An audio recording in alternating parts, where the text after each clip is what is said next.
আজকে আমরা রান্না করব মাংস। এর জন্য মাংসটা খুব ভালো করে ধুয়ে নিতে হবে।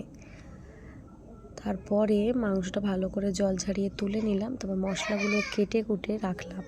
এবার কড়াইতে একটু তেল দিয়ে দিলাম, দিয়ে আলুগুলো দিয়ে দেব।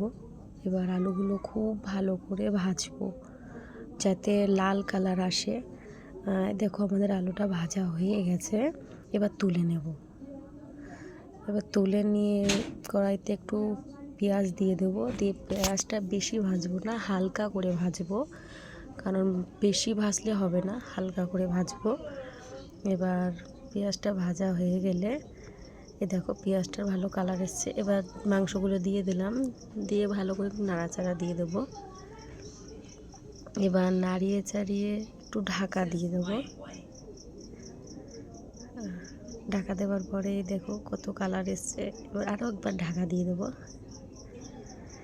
দেওয়ার পর চিকেনটা কষানো হয়ে গেছে, দেখো কত সুন্দর কালার এসছে, মাংসটার খুব সুন্দর কালার এসছে। এবার জল দিয়ে দিলাম পরিমাণ মতন, জলটা আমরা পরিমাণ বুঝেই দেব। আমার এতটুকুন জল। এবার মাংসটা ফুটে ওঠার পরে গরম মশলা দিয়ে নামিয়ে নিলাম, ব্যাস হয়ে গেছে।